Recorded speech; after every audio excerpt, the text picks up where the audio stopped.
Good afternoon students. जैसा कि आप सभी लोग जानते हैं कि अपन अपना सेकेंड यूनिट ऑर्गेनिक केमिस्ट्री का सेकेंड यूनिट चल रहा है अपना, और वो है अल्कोहल एंड फिनॉल, जिसमें हमने अल्कोहल के मेथड ऑफ प्रिपरेशन कर लिए थे। आपको याद होगा कि लास्ट क्लास में हमने अल्कोहल के मेथड ऑफ प्रिपरेशन किए थे, और साथ में हमने उसका एसिडिक बिहेवियर देखा था। ठीक है, acidic behaviour, hydrogen bonding, sorry not acidic behaviour, हमने बेसिकली इसका फिज़िकल प्रॉपर्टीज़ देखी थी, और उसके अंदर मेन था हाइड्रोजन बॉन्डिंग। हाइड्रोजन बॉन्डिंग हमने पूरा कंप्लीट कर लिया था। ठीक है, और हमने केमिकल रिएक्शंस के बारे में बताया था कि केमिकल प्रॉपर्टीज़ जो है वो दो टाइप की हैं। एक तो हैं जिनमें OH बॉन्ड ब्रेक होता है, यानी जो एसिडिक बिहेवियर को शो करता है, और एक होती है जिनमें कार्बन ऑक्सीजन बॉन्ड ब्रेक होता है। ठीक है, ये दो टाइप की जो है केमिकल रिएक्शंस है। तो हम सबसे पहले केमिकल रिएक्शंस करेंगे वो जिनमें OH बॉन्ड ब्रेक होता है। ठीक है, तो स्टार्ट करते हैं हम जिनमें OH बॉन्ड ब्रेक होता है। ठीक है, ये देखिए ये आ गया है, sorry, reaction involving due to cleavage of OH bond of hydroxyl group, यानी हाइड्रोक्सिल ग्रुप का जब OH बॉन्ड ब्रेक होता है तो ऑर्डर ऑफ क्लीवेज जो है OH बॉन्ड का वो क्या होगा, सबसे इजीली ब्रेक होगा CH3OH में, then 1 degree, then 2 degree, then 3 degree. ठीक है, नॉर्मली आप जानते हैं स्टेबिलिटी का ऑर्डर अपन देखते हैं तो 3 to 1 आता है, लेकिन OH बॉन्ड ब्रेकिंग का जो ऑर्डर है वो आएगा पहले मिथाइल ग्रुप, उसके बाद में 1 degree, then 2 degree, then 3 degree. ठीक है, ऐसा क्यों है वो भी हम अभी डिस्कस करेंगे। तो ये हम सभी लोग जानते हैं कि कोई भी कंपाउंड अगर H प्लस देता है या हाइड्रोजन गैस रिलीज़ करता है, इसका मतलब क्या है, मेटल के साथ में रिएक्शन करके अगर वो हाइड्रोजन गैस रिलीज़ करे तो वो क्या करता है, एसिडिक बिहेवियर को शो करता है। इसका मतलब क्या है, alcohols are acidic in nature. ठीक है, देखिए सबसे पहले रिएक्शन वही है, रिएक्शन विद एक्टिव मेटल्स, कि alcohol react with electropositive metal like sodium, potassium, magnesium, aluminium and zinc, ठीक है, एटसेट्रा, टू लिबरेट हाइड्रोजन, ये H2 है, ध्यान रखना HE नहीं है, H2 लिखा हुआ है, H2 gas, and form metal alkoxide. ये देखिए जब अल्कोहल सोडियम के साथ में, रिएक्टिव मेटल उसके साथ जब रिएक्शन करता है तो RONA यानी सोडियम एल्कोऑक्साइड बनाता है। RO ग्रुप को हम क्या बोलते हैं, एल्कोऑक्साइड। ठीक है, ये एल्कोऑक्साइड है, ध्यान रखना। ठीक है, और साथ में क्या करता है, हाइड्रोजन गैस रिलीज करता है। देखिए मिथेनॉल की रिएक्शन अगर सोडियम से कराएंगे हम तो सोडियम मिथॉक्साइड बनेगा और साथ में हाइड्रोजन गैस रिलीज होगी। आप लैब में भी अगर प्रैक्टिकल करते हैं अपन जब, तो आप सेकेंड ईयर में हैं, आपके ऑर्गेनिक कंपाउंड्स के टेस्ट करते हैं हम। ठीक है, ऑर्गेनिक कंपाउंड जब हम आइडेंटिफाई करते हैं तो उसमें जब फंक्शनल ग्रुप आइडेंटिफाई करते हैं, तो फंक्शनल ग्रुप आइडेंटिफाई करने में जब अल्कोहल का टेस्ट आता है तो उसमें एक टेस्ट है कि हम जो भी आपको अल्कोहल दिया गया उसमें सोडियम पीस डालते हैं, तो जो है सोडियम पीस डालने पर हाइड्रोजन गैस लिबरेट होती है। ठीक है, तो ये प्रैक्टिकली भी अपन करके देखेंगे। ठीक है, तो ये हाइड्रोजन गैस रिलीज हो रही है, इसका मतलब क्या है कि ये इजीली H प्लस आयन दे रहा है, और ये एक एक्टिव जो है हम कह सकते हैं कि जो है एसिड की तरह बिहेव कर रहा है यहाँ पर। ठीक है, एक्टिव मेटल के साथ रिएक्शन करके। This reaction show that alcohol are acidic in nature. ठीक है, तो इसका मतलब क्या है कि अल्कोहल जो है वो एसिडिक होते हैं नेचर में। The acidic nature of alcohol is due to the electronegative oxygen atom which withdraw the shared electron pair of between oxygen and hydrogen towards its. As a result, OH become weak and lost a proton, so alcohol are weak acid. ठीक है, तो ये reason बताया है कि alcohol के acidic होने का कारण क्या है, कि जो अल्कोहल का हाइड्रोक्सिल ग्रुप का जो ऑक्सीजन है वो मोर इलेक्ट्रोनेगेटिव एलिमेंट होता है, यानी उसकी विद्युत ऋणता बहुत ज़्यादा है। तो वो क्या करता है, जो शेयर्ड पेयर ऑफ इलेक्ट्रॉन है, शेयर्ड पेयर ऑफ इलेक्ट्रॉन का मतलब ऑक्सीजन और हाइड्रोजन के बीच में जो इलेक्ट्रॉन की शेयरिंग हुई है, एक एक इलेक्ट्रॉन दे करके दोनों ने शेयर्ड पेयर ऑफ इलेक्ट्रॉन जो बनाया है, कोवेलेंट बॉन्ड जो बनाया है, उस बॉन्ड पेयर को क्या करता है, वो अपनी तरफ खींच लेता है। कौन, ऑक्सीजन, जिससे ऑक्सीजन पे पार्शियल नेगेटिव चार्ज आ जाता है, हाइड्रोजन पे पार्शियल पॉजिटिव चार्ज आ जाता है। ठीक है, और वो उस इलेक्ट्रॉन पेयर को खींच करके अपने ऊपर ले लेता है और हाइड्रोजन को एक प्रोटॉन की फॉर्म में बाहर निकाल देता है। ठीक है, और इसीलिए अल्कोहल क्या करता है, एक एसिड की तरह बिहेव करता है, बट वो एक वीक एसिड है। इसका Ka क्या होता है आपको मालूम है, डिसोसिएशन कांस्टेंट। ठीक है, ऑफ एसिड, तो वो आता है 1 × 10⁻⁻16 टू 1 × 10⁻⁻18 तक आता है। ठीक है, इसीलिए हम कह रहे हैं कि एक वीक एसिड है, क्योंकि ये वीक है, वाटर से भी ज़्यादा वीक एसिड है, क्योंकि वाटर का जो KW आता है डिसोसिएशन कांस्टेंट वो आता है 1 × 10⁻⁻14, ठीक है। और जब pKa की बात करते हैं तो ये 14 हो जाता है, ठीक है। यानी कि ये वाटर से भी वीक एसिड है, ठीक है। तो ये इतना वीक क्यों है, उसका कारण है यहाँ पर मिथाइल ग्रुप जो है बेसिकली, ठीक है। The alcohol group attach with alkyl group, ठीक है। Alkyl group have plus I effect, ठीक है। आपको मालूम है अल्काइल ग्रुप्स पे क्या होता है, प्लस आई इफेक्ट होता है। प्लस आई इफेक्ट का मतलब क्या है कि अल्काइल ग्रुप इलेक्ट्रॉन डेंसिटी दे रहे हैं, किसको देंगे, ऑक्सीजन को देंगे। तो ऑक्सीजन ऑलरेडी क्या हो जाएगा, इलेक्ट्रॉनिकली रिच हो जाएगा, और जब वो ऑलरेडी इलेक्ट्रॉनिकली रिच हो जाएगा तो वो हाइड्रोजन को ईजिली बाहर नहीं निकालेगा। यानी जितने ज़्यादा एल्काइल ग्रुप होंगे उतनी ज़्यादा इलेक्ट्रॉन डेंसिटी किसकी तरफ जाएगी, ऑक्सीजन की तरफ। तो ज़्यादा एल्काइल ग्रुप, ज़्यादा इलेक्ट्रॉन डेंसिटी ऑक्सीजन पे, तो हाइड्रोजन का प्रोटॉन की फॉर्म में निकलना और ज़्यादा मुश्किल हो जाता है, ठीक है। यानी कि भाई ऑक्सीजन को इलेक्ट्रॉन चाहिए, अगर उसको एल्काइल ग्रुप इलेक्ट्रॉन दे रहे हैं तो वो क्यों हाइड्रोजन को प्रोटॉन की फॉर्म में निकालेगा। लेकिन अगर वहाँ एल्काइल ग्रुप नहीं हो ज़्यादा तो ऑक्सीजन क्या करेगा, OH बॉन्ड के इलेक्ट्रॉन्स को अपनी तरफ खींचता है और हाइड्रोजन को प्रोटॉन की फॉर्म में निकालता है। ये रीज़न है इस चीज़ का, जो मैंने आपको बताया था कि सबसे ज़्यादा रिएक्टिव कौन है, मिथेनॉल, उसके बाद 1 डिग्री, फिर 2 डिग्री, फिर 3 डिग्री। देखिए मिथेनॉल, क्योंकि मिथेनॉल में कार्बन के पास में कोई भी और मिथाइल ग्रुप नहीं लगा है जिसका प्लस आई इफेक्ट पड़े। तो जब प्लस आई इफेक्ट नहीं होगा तो उस केस में ये इजीली ऑक्सीजन क्या करेगा, प्रोटॉन इलेक्ट्रॉन ले लेगा, शेड पेयर ऑफ इलेक्ट्रॉन को, और हाइड्रोजन को प्रोटॉन की फॉर्म में निकाल देगा। लेकिन 1 डिग्री में अगर हम देखें तो जो कार्बन होता है वो एक और कार्बन से अटैच होता है, तो उस कार्बन का यानी मिथाइल ग्रुप से अटैच होता है, तो उस कार्बन का क्या पड़ेगा, यहाँ पर प्लस आई इफेक्ट पड़ेगा, जिसकी वजह से हाइड्रोजन का प्रोटॉन की फॉर्म में निकलना क्या हो जाता है, मुश्किल हो जाता है। 2 डिग्री में इलेक्ट्रॉन डोनेट करने वाले ग्रुप यानी एल्काइल ग्रुप क्या होते हैं, 2 होते हैं, और 3 डिग्री में इलेक्ट्रॉन डोनेट करने वाले ग्रुप यानी एल्काइल ग्रुप कितने होते हैं, 3 होते हैं। तो जितने ज़्यादा एल्काइल ग्रुप बढ़ते जाएंगे हाइड्रोजन का प्रोटॉन की फॉर्म में निकलना उतना ही मुश्किल होता जाएगा। आई बात समझ में, ठीक है। तो इसीलिए हम कह रहे हैं कि in alcohol OH group attach with alkyl group and alkyl group have plus I effect. The alkyl group release electron to CO group towards oxygen atom, ठीक है। तो अल्काइल ग्रुप क्या कर रहे हैं, इलेक्ट्रॉन को रिलीज कर रहे हैं कौन से, टुवर्ड ऑक्सीजन एटम की तरफ, and increase electron density around it. तो ऑक्सीजन के चारों तरफ क्या होती है, इलेक्ट्रॉन डेंसिटी पहले ही बढ़ जाती है, ठीक है। पॉलरिटी जो है OH बॉन्ड की डिक्रीज हो है, क्योंकि देखो पॉलरिटी जितनी ज़्यादा होती है बॉन्ड ब्रेक होना उतना ही ईजी होता है, ठीक है। पॉलरिटी ज़्यादा कब होगी, जब कोई इलेक्ट्रॉन डोनेट करने वाला नहीं होगा तो ऑक्सीजन सारे बॉन्ड के इलेक्ट्रॉन खींच लेगा, कौन से बॉन्ड के, OH बॉन्ड के इलेक्ट्रॉन। तो ऑक्सीजन के ऊपर नेगेटिव चार्ज, हाइड्रोजन के ऊपर पॉजिटिव चार्ज, तो उस केस में हाइड्रोजन को प्रोटॉन की फॉर्म में निकालना ज़्यादा ईजी हो जाता है। कब, अगर इलेक्ट्रॉन जो है इलेक्ट्रॉन डेंसिटी में डिफरेंस ज़्यादा हो तो, यानी पॉलरिटी ज़्यादा हो जाए, ठीक है। लेकिन अगर हम कहें कि एल्काइल ग्रुप लगे हुए हैं तो वो क्या करेंगे, ऑक्सीजन पे इलेक्ट्रॉन डेंसिटी बढ़ा देते हैं ऑलरेडी, तो यहाँ पे बॉन्ड जो है OH बॉन्ड जो वो पोलर नहीं हो पाता है ज़्यादा, ठीक है। Polarity of OH bond decreases, तो OH बॉन्ड की पोलरिटी डिक्रीज हो जाएगी। As a result the tendency of oxygen to withdrawal electron in OH bond towards itself decreases, जिससे क्या हो जाएगा कि ऑक्सीजन की OH बॉन्ड के इलेक्ट्रॉनों को अपनी तरफ खींचने की जो टेंडेंसी वो डिक्रीज हो जाएगी, क्योंकि ऑक्सीजन ऑलरेडी इलेक्ट्रॉनिकली इतना रिच हो चुका है कि अब वो और इलेक्ट्रॉन खींचेगा नहीं, OH बॉन्ड के इलेक्ट्रॉनों को नहीं खींचेगा। कब, अगर उसके चारों तरफ एल्काइल ग्रुप लगे हैं तो। अब एल्काइल ग्रुप लगे हैं तो वो तो ऑलरेडी ऑक्सीजन को इलेक्ट्रॉन दे रहे हैं, तो अब इलेक्ट्रॉन OH बॉन्ड के यानी हाइड्रोजन वाले इलेक्ट्रॉन अपनी तरफ अट्रैक्ट नहीं करेगा, ठीक है। तो इसलिए जो है OH बॉन्ड के जो इलेक्ट्रॉनों को अपनी तरफ खींचने की जो टेंडेंसी ऑक्सीजन की वो डिक्रीज हो जाती है। So we can say that due to plus I effect of alkyl group alcohol are weaker acid than water. अब अगर हम जल की बात करें तो जल में कोई भी एल्काइल ग्रुप नहीं होता है, इस वजह से वो क्या करता है, इजीली OH बॉन्ड में से ऑक्सीजन जो है वो हाइड्रोजन के इलेक्ट्रॉनों को अपनी तरफ अट्रैक्ट करता है और हाइड्रोजन को इजीली प्रोटॉन की फॉर्म में निकाल देता है। इसीलिए पानी यानी कि जल जो है वो एक स्ट्रॉन्ग एसिड है, किसके कंपैरिजन में, अल्कोहल के कंपैरिजन में, ठीक है। तो डिक्रीजिंग ऑर्डर देख लीजिए यही है, यहाँ कोई अल्काइल ग्रुप नहीं है तो इसलिए ये ज़्यादा एसिडिक है। यहाँ ये देखिए R एक अल्काइल ग्रुप है जो इलेक्ट्रॉन डेंसिटी को इस तरफ भेजेगा, जिसकी वजह से यहाँ पे OH बॉन्ड का ब्रेक होना मुश्किल हो जाएगा। यहाँ अल्काइल ग्रुप 2 हैं और यहाँ 3 हैं, ठीक है। ऐसे ही अगर हम बात करें मेटल हाइड्राइड, अगर मेटल हाइड्राइड के साथ भी रिएक्शन होती है तो भी हाइड्रोजन गैस क्या होती है, रिलीज़ होती है, ठीक है।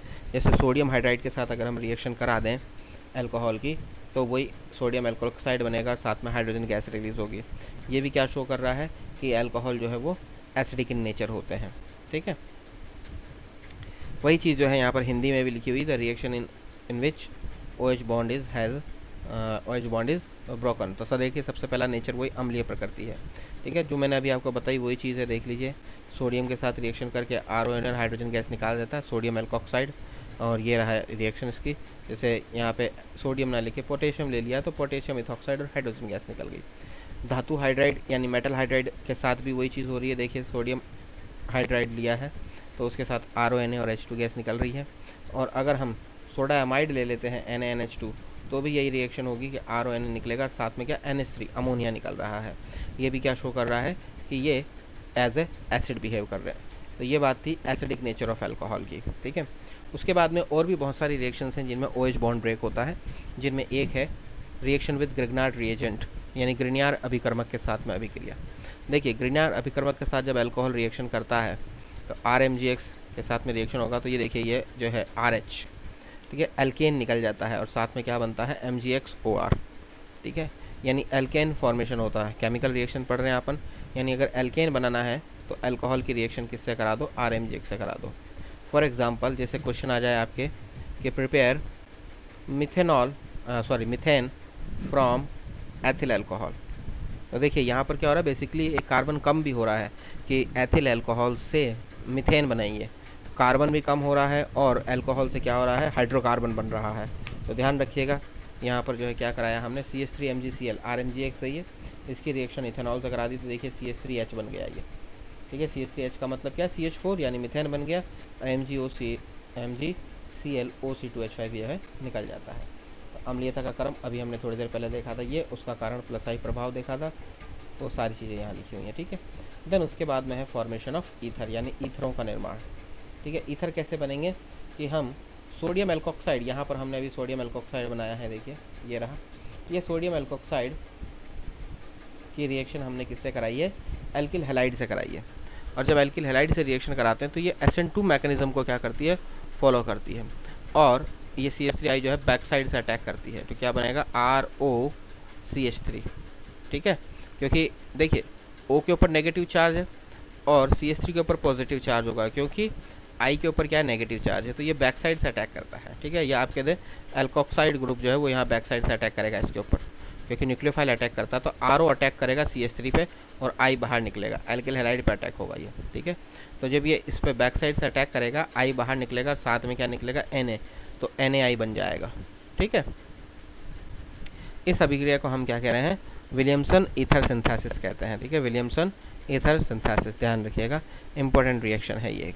ठीक है, उसके बाद में फॉर्मेशन ऑफ एस्टर, एस्टरों का भी निर्माण किया जा सकता है, और इसके लिए जो पहली रिएक्शन है वो एसिटाइलेशन है। ठीक है, तो अल्कोहल की रिएक्शन हम किससे करा रहे हैं, यहाँ पे एसिटिल ग्रुप से हम क्या कर रहे हैं, H को प्रतिस्थापित कर रहे हैं, है ना। ये OH को क्या करेंगे, ब्रेक करेंगे, और हाइड्रोजन निकाल के अगर हम OCCH3 या COCH3 जोड़ दें तो क्या बन जाएगा, ROCOCH3, और क्या बन जाएगा, एस्टर बन जाएगा।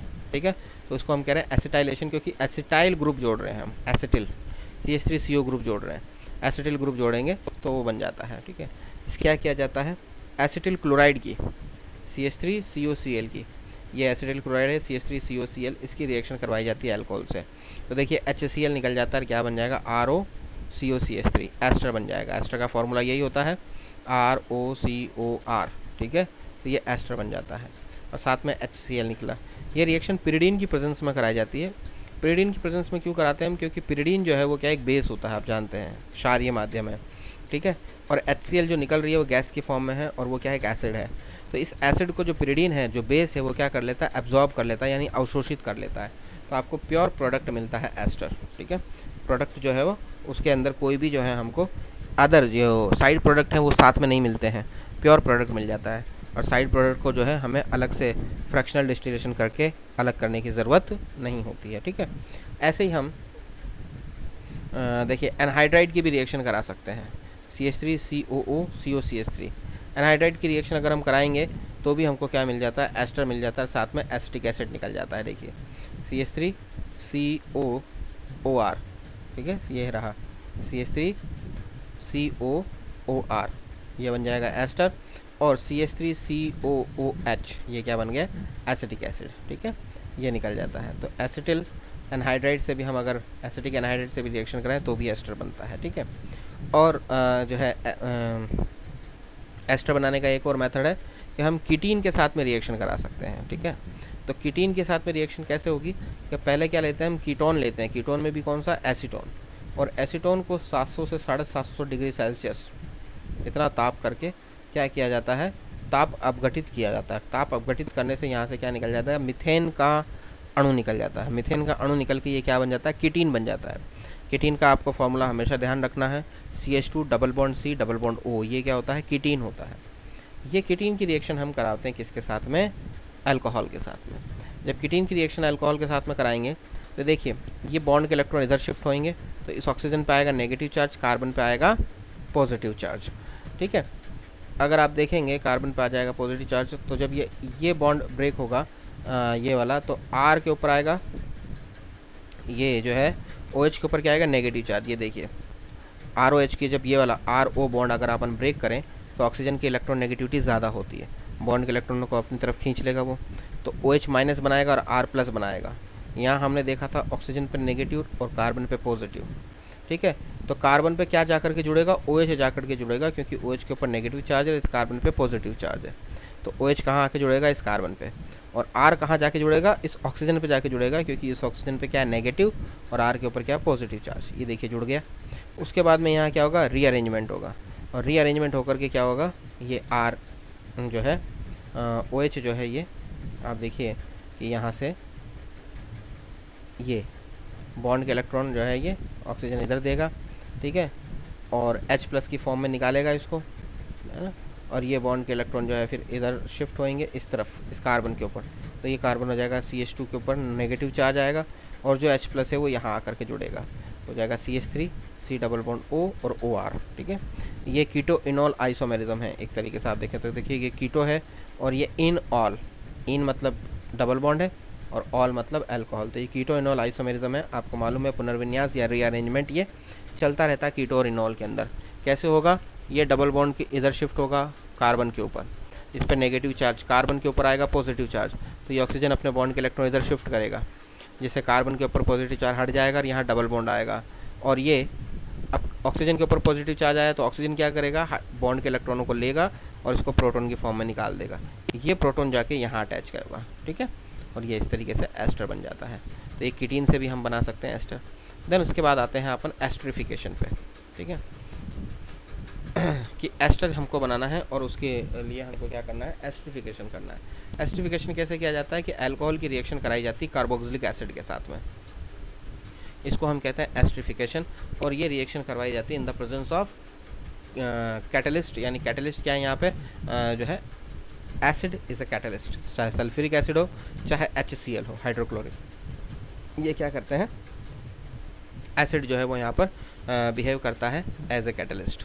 देखिए किस तरीके से होती है ये रिएक्शन, ये अल्कोहल है, ये कार्बोक्सिलिक एसिड है, R डैश लगा रखा है because both are may be same और मे बी डिफरेंट, तो बन जाएगा RCOOR, यानी एस्टर प्लस H2O का मॉलिक्यूल निकल जाएगा। एग्जाम्पल जैसे एथिल अल्कोहल है, उसकी रिएक्शन एसिटिक एसिड के साथ कराई तो इथाइल एसीटेट बना है और साथ में वाटर का मॉलिक्यूल निकला है। एस्टरिफिकेशन का मैकेनिज्म आपके कोर्स में है, तो देखिए इसका मैकेनिज्म कैसे होगा, यानी रिएक्शन की क्रियाविधि जो है वो कैसे होगी। ये कार्बोक्सिलिक एसिड का मॉलिक्यूल आप जानते हैं, ऑक्सीजन 2 लोन पेयर और 2 बॉन्ड पेयर रखता है। देखिए इस ऑक्सीजन पे 2 लोन पेयर 2 बॉन्ड पेयर है, ये ऑक्सीजन देखिए 2 बॉन्ड पेयर और 2 लोन पेयर है।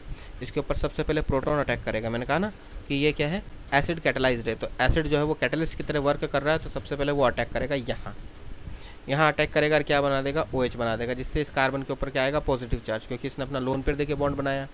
ठीक है, और ये जब पॉजिटिव चार्ज आएगा तो ये बॉन्ड के इलेक्ट्रॉन इधर शिफ्ट होंगे ताकि ऑक्सीजन के ऊपर का पॉजिटिव चार्ज हट जाए। जैसे ये शिफ्ट हो जाएंगे ऑक्सीजन तो नॉर्मल हो जाएगा, लेकिन कार्बन के ऊपर आ जाएगा पॉजिटिव चार्ज। अब यहाँ पर देखिए 2 चीज़ें हैं, एक तो हम रिएक्शन को बढ़ाएं इस तरफ, और एक हम इस चीज़ की क्या है, रेजोनेटिंग स्ट्रक्चर्स बनाएंगे। कैसे, देखिए कार्बन के ऊपर पॉजिटिव चार्ज आया तो अब इस ऑक्सीजन के बॉन्ड के इलेक्ट्रॉन इधर शिफ्ट होंगे, है ना, ये वाली जो स्ट्रक्चर है, यहाँ से आपको आना डायरेक्ट यहाँ, ध्यान रखिएगा। ये देखिए इसके ऊपर पॉजिटिव चार्ज आया, डबल बॉन्ड आ गया। इसका मतलब क्या है कि कार्बन के ऊपर पहले ऑक्सीजन के ऊपर डबल बॉन्ड पॉजिटिव चार्ज आ रहा था, फिर कार्बन पे पॉजिटिव चार्ज आ रहा था, फिर इस ऑक्सीजन पे पॉजिटिव चार्ज आ रहा था, यानी ऑक्सीजन कार्बन ऑक्सीजन सब पे बारी बारी से क्या आ रहा है, पॉजिटिव चार्ज आ रहा है।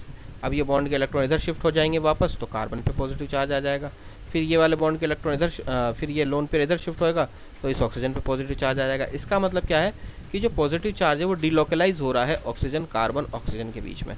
तो इस तरीके का एक रेजोनेंस हाइब्रिड बनता है, ये देखिए, ठीक है। ऑक्सीजन कार्बन और ऑक्सीजन इन तीनों पे क्या है कि ये पॉजिटिव चार्ज क्या हो रहा है, यहाँ पर रोटेट हो रहा है, या हम कहें डिलोकलाइज हो रहा है, और ये क्या बन रहा है, एक रेजोनेटिंग स्ट्रक्चर बन रही है, रेजोनेंस हाइब्रिड। ये 1, 2 और 3 ये रेजोनेटिंग स्ट्रक्चर्स हैं, और ये इसका रेजोनेंस हाइब्रिड है, ठीक है। तो इसका मतलब क्या है कि ये जो यहाँ पर इंटरमीडिएट बन रहा है कार्बोकेटायन, यह रेजोनेंस के थ्रू क्या हो रहा है, स्टेबलाइज हो रहा है। यहाँ इनको रेजोनेटिंग स्ट्रक्चर को शो करने का मतलब यही था कि जो बन रहा है इंटरमीडिएट वो रेजोनेंस के थ्रू क्या होता है, स्टेबलाइज होता है, और जितना ज़्यादा इंटरमीडिएट स्टेबल होता है उसके ऊपर अटैक उतना ही होगा न्यूक्लियोफाइल का। तो अब इसके ऊपर ये जो इंटरमीडिएट बना है, और ये बना कैसे, बिकॉज ऑफ एसिड। एसिड जो है वो एक कैटलिस्ट की तरह बिहेव कर रहा था, उसने क्या किया, यहाँ पे OH के ऊपर बॉन्ड बना लिया, और ऑक्सीजन क्या हो गया, इलेक्ट्रॉनिकली डेफिशिएंट हो गया, बॉन्ड के इलेक्ट्रॉन इधर शिफ्ट हुए, तो कार्बन के ऊपर पॉजिटिव चार्ज आया। अब इस स्पीसीज पे क्या होगा, अल्कोहल का दूसरा मॉलिक्यूल अटैक करेगा, ये एक न्यूक्लियोफिलिक अटैक होगा, ध्यान रखना। देखिए कार्बन के ऊपर क्या पॉजिटिव चार्ज और ऑक्सीजन के ऊपर क्या है, लोन पेयर, तो ये ROH का मॉलिक्यूल यानी अल्कोहल का मॉलिक्यूल इसके ऊपर अटैक करेगा, ठीक है। और ये क्या है, न्यूक्लियोफिलिक सब्स्टिट्यूशन रिएक्शन है, ठीक है। अटैक करके ये यहाँ पर जुड़ेगा, देखिए ये जुड़ गया, ये देखिए ROH। तो ऑक्सीजन ने अपने बॉन्ड के इलेक्ट्रॉन दे करके यहाँ बॉन्ड बनाया था, तो इस लोन पे क्या आएगा, पॉजिटिव चार्ज आ गया, और इस कार्बन का पॉजिटिव चार्ज खत्म हो जाएगा, ये एज इट इज रहेंगे दोनों, है ना। अब इस बॉन्ड ये शिफ्ट को भूल जाइएगा, ये शिफ्ट जो है आपने रेजोनेंस शो करने के लिए बनाया था सिर्फ, ठीक है। ओरिजिनली में ये हो रहा है, ये इधर गया, ये इधर गया, ठीक है। अब क्या होगा कि ऑक्सीजन जो है अपने ऑक्सीजन के ऊपर पॉजिटिव चार्ज है, तो ऑक्सीजन का क्या होगा कि ये बॉन्ड के इलेक्ट्रॉन इधर शिफ्ट होंगे ताकि ऑक्सीजन के ऊपर से पॉजिटिव चार्ज हटे, और ऑक्सीजन क्या करेगा, इस हाइड्रोजन को प्रोटॉन की फॉर्म में निकाल देगा, बॉन्ड के इलेक्ट्रॉन इधर आ जाएंगे, ये प्रोटॉन की फॉर्म में निकल जाएगा। जब ये प्रोटॉन की फॉर्म में निकलेगा तो बॉन्ड के इलेक्ट्रॉन इधर आए तो इसके 2 लोन पेयर जो होने थे वो पूरे हो जाएंगे, इसके ऊपर से पॉजिटिव चार्ज हट जाएगा, और ये प्रोटॉन जो है वो इस ऑक्सीजन पे जाके जुड़ जाएगा क्योंकि इसके पास लोन पेयर है, तो यहाँ बन जाएगा OH2, जिसकी वजह से इस ऑक्सीजन पे क्या आएगा, पॉजिटिव चार्ज आएगा। ये देखिए यहाँ से तो हट गया और यहाँ आ गया OH2। अब ये OH2 आ गया तो ये क्या हो गया, अब ये ऑक्सीजन जो है ये इस बॉन्ड के इलेक्ट्रॉनों को लेके निकल जाएगा, यहाँ से ये बॉन्ड ब्रेक हो जाएगा, और ये बॉन्ड के इलेक्ट्रॉन लेके जाएगा in the form of H2O, तो यहाँ पर इस कार्बन पे क्या आ जाएगा, पॉजिटिव चार्ज आएगा। ये देखिए इस कार्बन पे क्या आया, ये पॉजिटिव चार्ज आया, ये रहा, ठीक है। ये इस तरफ है, ध्यान रखना, इधर से इस, ये फिर ये इस कार्बन पे पॉजिटिव चार्ज आ गया, ठीक है। अब इस पे पॉजिटिव चार्ज आ गया, तब ये बॉन्ड के इलेक्ट्रॉन इधर शिफ्ट होंगे ताकि इस कार्बन पे से पॉजिटिव चार्ज हट सके, बॉन्ड के इलेक्ट्रॉन शिफ्ट हुए तो क्या हो जाएगा, यहाँ आ जाएगा डबल बॉन्ड। अब पॉजिटिव चार्ज किस पे आया, ऑक्सीजन पे। अब ऑक्सीजन क्या करेगा, OH बॉन्ड को तोड़ेगा और हाइड्रोजन को H+ की फॉर्म में निकाल देगा और बॉन्ड के इलेक्ट्रॉन ले लेगा, ये देखिए ये रहा, ठीक है। तो बन गया RC डबल बॉन्ड OR, ठीक है। ये OR इसको सीधा ले लो, तो RC double bond OR, RC double bond OR, तो एस्टर बन गया। और प्रोटॉन जो आपने स्टार्टिंग में देखिए कैटलिस्ट की तरह यूज़ किया था वो वापस आपको एज इट इज़ मिल गया, दिख रहा है। इसका मतलब क्या है कि प्रोटॉन यहाँ पर सिर्फ एक कैटलिस्ट है, और जितना हम यूज़ करते हैं उतना ही वापस मिल जाता है, यानी एसिड जो है वो यहाँ पर स्मॉल अमाउंट में रिक्वायर्ड होता है, थोड़ा सा डालते हैं और जितना हमने डाला एसिड उतना का उतना वापस मिल जाता है, ठीक है। और यहाँ पर आप देखेंगे कि इस मैकेनिज्म में आप देखेंगे कि पूरी रिएक्शन जो है वो रिवर्सिबल है ना, यानी कि रिएक्टेंट से वापस प्रोडक्ट, प्रोडक्ट से वापस रिएक्टेंट, रिवर्सिबल है। पर ये बहुत स्लो होता है रिवर्सिबिलिटी, और इसकी रिवर्सिबिलिटी को और कम करना है या रोकना है, स्टॉप करना है, तो रिवर्सिबिलिटी को कम करने के ध्यान रखना कि इसमें अल्कोहल और कार्बोक्सिलिक एसिड दोनों के ही मॉलिक्यूल जितने छोटे होंगे एस्टरिफिकेशन उतना आसानी से होगा, यानी उतना ज़्यादा होगा प्रोडक्शन। देखिए अल्कोहल और कार्बोक्सिलिक एसिड दोनों ही जितने छोटे होंगे, यानी ये भी हम ले लें जैसे मिथेनॉल से ले लें, सबसे छोटा मिथेनॉल है CH3OH, और ये ले लें हम फॉर्मिक एसिड HCOOH, तो एस्टरिफिकेशन सबसे अच्छा होगा। अब हमने इसको बढ़ाया तो इसका जो है रिएक्टिविटी ऑर्डर क्या होगा, अल्कोहल का CH3OH, C2H5OH, C3H7OH, इस तरीके से, ठीक है। यानी कि मिथाइल, इथाइल, प्रोपाइल, ब्यूटाइल, इस तरीके से चलता रहेगा डिक्रीजिंग ऑर्डर, ठीक है। और इसका भी चलेगा फॉर्मिक, एसिडिक, प्रोपियोनिक, ब्यूटायरिक, इस तरीके से, ठीक है। तो जितना बड़ा होगा कार्बोक्सिलिक ग्रुप या अल्कोहल, उतना मुश्किल से होगा एस्ट्रिफिकेशन, और जितना छोटा होगा उतना आसानी से होगा। ये देख लीजिए, अल्कोहलों में एस्ट्रिफिकेशन का जो क्रम है वो यही है, मिथेनॉल, फिर प्राथमिक, फिर द्वितीयक, फिर तृतीयक। यानी मिथेनॉल सबसे इजीली देगा एस्ट्रिफिकेशन, उसके बाद प्राइमरी, उसके बाद सेकेंडरी, उसके बाद टर्शरी, इस तरीके से काम चलेगा, ठीक है। नेक्स्ट जो मेथड है, सॉरी, जो केमिकल रिएक्शन है वो है विद डायज़ोमीथेन, यानी डायज़ोमीथेन के साथ में रिएक्शन। अल्कोहल की रिएक्शन जब हम डायज़ोमीथेन के साथ में कराते हैं तो ROCH3 बनता है, ठीक है, और N2 निकल जाएगा। N2 आप जानते हैं क्या है, एजो ग्रुप जो है वो बेस्ट लिविंग ग्रुप होता है, ठीक है, और इजीली क्या हो जाता है, लीव हो जाता है in the form of nitrogen gas. तो ये CH2 इससे जुड़ेगा तो क्या बन जाएगा, ROCH3, यानी ईथर बन जाता है। ROCH3 ईथर है, ध्यान रखिएगा, ठीक है। ऐसे ही यानी डायज़ोमीथेन से रिएक्शन करा के हम क्या बना सकते हैं, ईथर बना सकते हैं। ये देखिए यहाँ पर भी ईथर बन रहा है, ठीक है। नेक्स्ट जो है वो है डीहाइड्रोजनेशन। डीहाइड्रोजनेशन डीहाइड्रोजनेशन को बेसिकली हम जो है यहाँ पर देख रहे हैं, ये एक एलिमिनेशन रिएक्शन है। क्या करते हैं, कॉपर पे से 300 डिग्री सेल्सियस, ठीक है, या फिर आप कह सकते हैं कि 573 केल्विन, क्योंकि 273 केल्विन का मतलब क्या होता है, 0 डिग्री, और 273 में 300 जोड़ोगे तो हो जाएगा 573 केल्विन। ध्यान रखिएगा, कई बार एग्जाम में कंफ्यूज करने के लिए यहाँ 573 केल्विन लिख देते हैं, बच्चे 300 डिग्री याद करके जाते हैं और छोड़ के आ जाते हैं, तो ऐसी गलती मत कीजिएगा। 300 डिग्री सेल्सियस या 573 केल्विन इक्वल है, दोनों बराबर ही है, ठीक है। कॉपर जो है यहाँ कैटलिस्ट की तरह काम कर रहा है और वी हाइड्रोजनीकरण हो जाता है। यहाँ पर वी हाइड्रोजनीकरण का मतलब क्या है, H2 का मॉलिक्यूल, हाइड्रोजन गैस निकल जाती है। देखिए RCH2OH है, ये एल्डिहाइड का करते हैं, एल्डिहाइड और कीटोनों से हमको क्या मिलता है, जो है प्राथमिक, द्वितीयक और तृतीयक अल्कोहल जो है वो क्रमशः क्या देते हैं, एल्डिहाइड, कीटोन और एल्कीन देते हैं। यानी अगर प्राइमरी अल्कोहल का करेंगे हम तो क्या मिलेगा, एल्डिहाइड, सेकेंडरी अल्कोहल का करते हैं तो क्या मिलता है, कीटोन, और टर्शरी अल्कोहल का करते हैं तो वहाँ क्या मिलता है, वहाँ मिलता है एल्कीन, ठीक है। यहाँ देखिए, एक H यहाँ से निकलता है और एक H निकलेगा इस कार्बन से, OH का एक H, क्योंकि OH बॉन्ड ब्रेकिंग पढ़ रहे हैं हम अभी तक, ठीक है। तो एक H तो OH का निकल जाएगा और एक इस कार्बन का जो लगा हुआ है इसके साथ वाला इसका निकलेगा, तो H2 निकल जाएगा और यहाँ क्या आएगा, डबल बॉन्ड, यानी RCH हो जाएगा और H2 गैस निकलेगी। एग्जाम्पल ये रहा, इथेनॉल से एसिटल्डिहाइड का बनाना, ठीक है, इथेनॉल से एसिटल्डिहाइड। क्या इससे आप फॉर्मल्डिहाइड बना सकते हैं, अगर आप देखें तो ये CH3OH है, तो एक H इससे और एक H इससे, तो फॉर्मल्डिहाइड भी बन सकता है HCHO, ठीक है। वही कॉपर 300 डिग्री सेल्सियस टेम्परेचर। हमने कीटोन लिया तो भी क्या होगा, कीटोन में भी कार्बन पे एक हाइड्रोजन होता है, तो ये कीटोन बन, सॉरी, सेकेंडरी अल्कोहल लिया तो यहाँ सेकेंडरी अल्कोहल देखिए कार्बन के पास में एक हाइड्रोजन होता है, तो ये कीटोन बन जाएगा। एग्जाम्पल ये है एसीटोन, एसीटोन से सॉरी, ये है सेकेंडरी अल्कोहल, और सेकेंडरी अल्कोहल से क्या बनाया, ये एग्जाम्पल है एसीटोन बनाया। जैसे ही हम टर्शरी अल्कोहल लेंगे तो हम जानते हैं इस कार्बन के पास में हाइड्रोजन नहीं है, हाइड्रोजन नहीं है, इसलिए क्या होता है, ये पास वाला कार्बन, इन तीनों में से कोई भी एक कार्बन क्या करता है, अपना एक हाइड्रोजन रिलीज करता है। जैसे ये हो जाएगा, मान लीजिए CH3 है तो ये हो जाएगा CH2H, तो एक H यहाँ से, एक H यहाँ से, तो निकल जाएगा, ठीक है। और ये पूरा OH जाएगा और एक H यहाँ से जाएगा, तो H2O का मॉलिक्यूल निकलेगा। यानी यहाँ OH बॉन्ड ब्रेकिंग नहीं होगी, बल्कि कार्बन ऑक्सीजन बॉन्ड ब्रेक होगा, ये वाला पूरा OH यहाँ से निकलेगा, इस कार्बन से एक H निकल जाएगा, तो क्या होगा, H2O, और यहाँ क्या आ जाएगा, डबल बॉन्ड आ जाएगा, ठीक है, तो एल्कीन बनेगा। ये देखिए, ये देखिए, जैसे CH3 और ये CH2H ले लिया और ये OH, तो ये पूरा H2O निकलेगा। OH क्या करेगा, बॉन्ड के इलेक्ट्रॉन लेके निकलेगा, तो कार्बन पे पॉजिटिव चार्ज, हाइड्रोजन प्रोटॉन की फॉर्म में निकलेगा, प्रोटॉन की फॉर्म में निकलेगा, बॉन्ड के इलेक्ट्रॉन दे के जाएगा, यानी इस कार्बन पर नेगेटिव चार्ज, तो वो जो लोन पेयर है, जो इलेक्ट्रॉन पेयर है वो इधर शिफ्ट होगा, क्योंकि इसके ऊपर पॉजिटिव चार्ज है, इधर शिफ्ट होगा तो यहाँ डबल बॉन्ड आ जाएगा, ठीक है, तो आइसोब्यूटाइलिन बन जाएगा। ये प्राइमरी, सेकेंडरी और टर्शरी तीनों अल्कोहल को डिस्टिंग्विश करने का भी एक मेथड है डिहाइड्रोजनेशन। क्योंकि आप देखिए, प्राइमरी अल्कोहल क्या देते हैं, यहाँ पे एल्डिहाइड देते हैं, सेकेंडरी अल्कोहल क्या देते हैं, कीटोन देते हैं, टर्शरी अल्कोहल क्या देते हैं, एल्कीन देते हैं।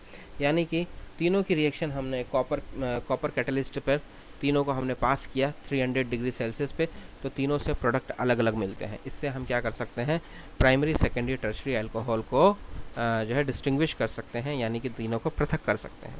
तो विहाइड्रोजनीकरण भी एक मेथड है तीनों प्रकार के अल्कोहलों को अलग करने का, प्राथमिक द्वितीयक और तृतीयक अल्कोहलों को अलग करने का।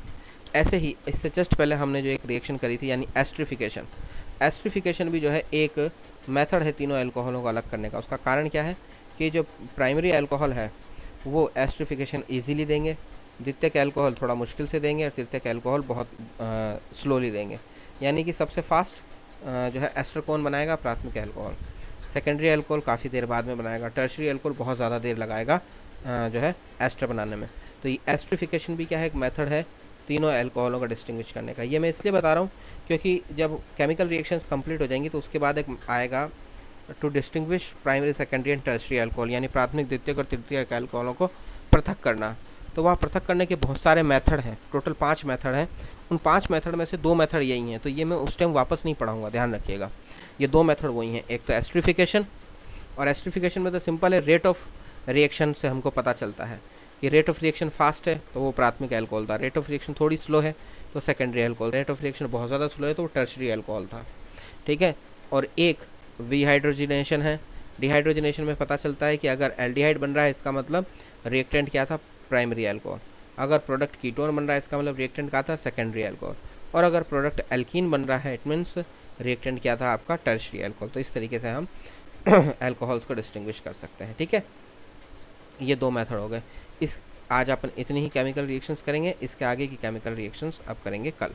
Okay, thank you.